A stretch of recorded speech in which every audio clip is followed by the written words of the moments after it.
Et coucou, c'est Dina. Aujourd'hui, on va parler de Elio. Au secours, père! Il s'est emparé de moi! Je m'excuse d'avance, je n'ai pas pensé à faire charger mes micro-cravates, du coup le son va être un peu résonnant, j'en suis vraiment désolé. J'en profite aussi pour dire du coup que c'est officiel, c'est la dernière vidéo qui est tournée ici, donc encore merci à vous. On va donc commencer par la partie sans spoil, je vais parler de certaines choses mais que de ce qu'on peut voir ou deviner dans les bandes annonces. Donc la partie sans spoil, nous sommes avec Elio, encore un héros Disney qui a perdu ses deux parents, qui est chez sa tante. C'est pas parce que le fond va être semblable à ce qu'on connaît que ça va forcément être mauvais. Ce qui n'est pas le cas, j'ai vraiment adoré ce film, j'ai eu ma petite larmichette à la fin, parce qu'il se passe vraiment des choses sympathiques, même si c'est du déjà vu dans la morale finale par rapport au Disney de ces dernières années, voilà, la famille, etc. Et il y a un message global qui en feront grincer les dents certains, et d'autres qui y verront que du feu, et c'est pas plus mal, mais on en parlera en partie spoil.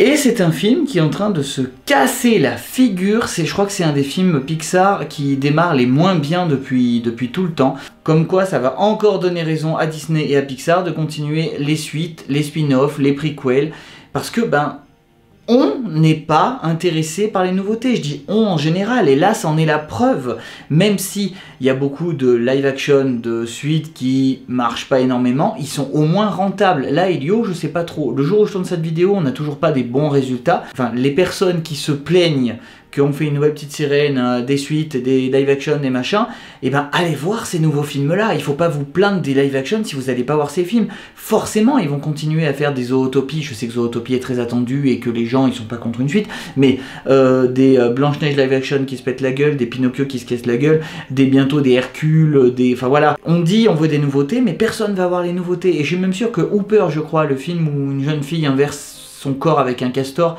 je pense que ça va faire pareil quoi. Les gens, ils n'arrivent pas à faire la part des choses, ils vont pas voir, je dis pas vous spécialement, mais il faut pas encourager Disney à sortir des trucs originaux si vous comptez pas aller les voir. C'est triste, mais c'est comme ça. On est dans une époque bizarre, nous, là, peut-être, je vais dire, entre les 25 et les 40 ans, où on vit vraiment dans une époque que de live action ou de suite, etc. J'espère vraiment qu'il va y avoir des nouveautés qui vont marcher, parce que ça a du mal à marcher, hein, quand même. Le dernier film qui a vraiment marché, Disney Pixar, si je dis pas de bêtises, là, comme ça, qui me vient, c'est Encanto, qui n'est pas une suite, qui n'est pas un live action, qui n'est pas un prequel, il me semble, hein, vous me direz en commentaire. Donc, quoi qu'il arrive, je conseille vraiment d'aller le voir. Rapidement, c'est un petit garçon qui veut aller voir les extraterrestres parce qu'il se sent rejeté dans son monde, il se sent pas à sa place, il sait qu'il y a un monde immense, qu'il y a forcément une planète habitable où il serait accepté tel qu'il est, etc., etc., parce qu'il se sent différent, etc., etc. Ça ressemble beaucoup à beaucoup de héros qu'on a déjà vus, bien sûr. Voilà, là-dessus, ça fait très simple. Et, c'est toujours pas du spoil, le petit garçon va donc réussir à partir voir des extraterrestres, et il va vouloir s'inclure parmi eux. C'est un peu comme un endroit où une personne, une créature par planète peut aller, il y en a peut-être différentes, il y a peut-être différentes créatures où ils sont plusieurs par planète, ça va pas être bien précisé si j'ai pas de bêtises. Il va se passer une certaine chose qui fait qu'il va devoir faire ses preuves, et de là va se passer plein d'enchaînements, etc. Donc je peux vous dire déjà, c'est un Pixar, donc il n'y a pas de musique précise. Moi les musiques me touchent, surtout les musiques chantées, même si le film est nul. J'aime les musiques, j'aime le film. Là, les musiques ne m'ont pas marqué. S'il y a peut-être un ou deux petits thèmes qui sont sympas, mais il faudrait que je les réécoute. En tout cas, ça se mariait très bien. Les personnages sont géniaux, même les personnages secondaires. Il y en a certains qui ont des facultés spéciales, qui fait qu'il y a plein de possibilités à des suites en plus dans ce film-là. Mais je vous conseille d'aller le voir, c'est très difficile de pas spoiler. Voilà. Donc on va passer en partie spoil. Nous sommes dans la partie spoil, donc si vous êtes là, c'est que vous vous en moquez ou que vous l'avez déjà vu. La morale de l'histoire, c'est qu'on a tous sa place quelque part, mais que notre famille, ça devrait être notre premier pilier, les premières personnes à qui on pourrait faire confiance. Donc là-dessus, je me suis dit, c'est un peu coup-ci coup-ça, parce qu'il y a des familles où les parents, parce que là c'est parents d'un côté et tante de l'autre, parfois il y a vraiment des gens, ils sont cons, hein, faut dire ce qu'il y a, il y a des gens, il y a des parents qui sont toxiques, il y a des parents qui sont dangereux. Donc heureusement qu'ils n'allaient pas en parler là, mais on a dans cette histoire Elio, donc, qui va se rapprocher de sa tante. À la fin, on voit très bien que quand il s'enfuit quand ils partent de la planète pour retourner voir les extraterrestres, que toute la planète les aide, et là on voit Elio qui se retourne, il comprend que c'est son monde, c'est sa planète, et qu'il faut pas qu'il en parte. Et de l'autre côté, on a, j'ai oublié son nom, Slugger peut-être, l'espèce de petite limace qui est le fils du méchant, parce que bien sûr dans les nouveaux Disney, c'est très rare, Disney Pixar, il y a très peu de vrais méchants, où c'est en fait le papa qui, quand son fils lui avoue qu'il veut pas faire la guerre, il dit je le savais depuis le début. Et on peut pas me faire croire qu'il y a un espèce de gros message aussi bien pour les LGBT que pour les enfants qui sont pas destinés à ce que leurs parents, par exemple les enfants de docteurs. Quand j'étais jeune, mes parents avaient des amis docteurs, ils voulaient absolument que leur enfant soit docteur. Ben non, c'est pas. On peut le lancer dans les études, l'enfant, mais il faut pas lui dire quoi faire. Si ça l'intéresse, tant mieux, ce que fait ses parents. Comme ça, ils peuvent mieux les renseigner et tout, mais jamais. Enfin, à l'ancienne époque, je veux dire. Mais c'est pour ça, c'est vraiment. Remplacez le fait que la petite limace ne veut pas faire la guerre par.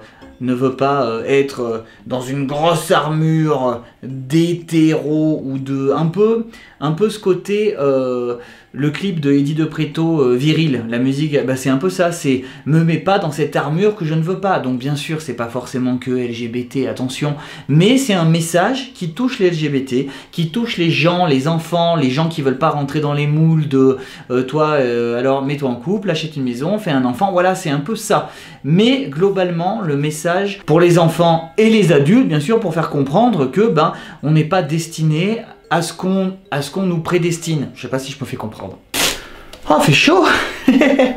Et donc cette fameuse fin avec le papa limace qui sort un peu comme si on pouvait dire j'enlève ma carapace pour aller parler à mon enfant parce que mon enfant a besoin de mon approbation pour quelque chose que je savais depuis toujours mais j'avais besoin de l'entendre dire. C'est là où j'ai eu ma petite larme, c'était vraiment trop mignon à ce moment-là. Il y a plein de très bonnes idées, je sais qu'il y a beaucoup de gens qui aiment pas trop l'univers extraterrestre en général, mais je trouve que ça passe assez bien, c'est très coloré, il y a plein de bonnes idées, l'idée des clones, etc. Il y avait plein de possibilités comme ça. Et j'ai bien aimé le fait que le père ait senti que son fils avait été remplacé par un clone. D'ailleurs, toute la scène avec le clone de Elio, génial. Et on a tous pensé, ouais, peut-être qu'ils ont fait un enfant handicapé parce qu'il lui manque un œil, genre un enfant borgne, mais non, pas du tout. C'est vraiment juste que c'était pour la blague du clone qui lui n'avait pas d'œil derrière, et toute la tante qui se fait ses films et tout, c'était génial. Donc voilà, je pense pas absolument tous les détails tout de suite, forcément, hein. Mais c'est certainement pas un film qui doit flopper, et j'espère que ça va pas être le cas. Peut-être que le jour où vous verrez cette vidéo, je ne sais pas quand elle sortira, vous aurez la réponse. Mais en tout cas, il faut le voir, j'ai envie de le revoir, je amènerai sûrement mon neveu le voir, parce que j'ai été le voir le jour de la sortie au cinéma, et vraiment, j'ai vraiment envie que ce film soit vu, et j'espère qu'il va au moins être rentable, mais à mon avis, il va pas... Quand un Disney ou un Pixar fonctionne, c'est dans les premiers jours où on le sait, quoi. À voir, après, on ne sait pas exactement comment Disney Plus se rattrape au niveau argent. Voilà, j'espère que les vidéos qu'on a tournées dans cet endroit vous a plu, je ne suis pas sans émotion de partir malgré tout, et on se retrouve bientôt.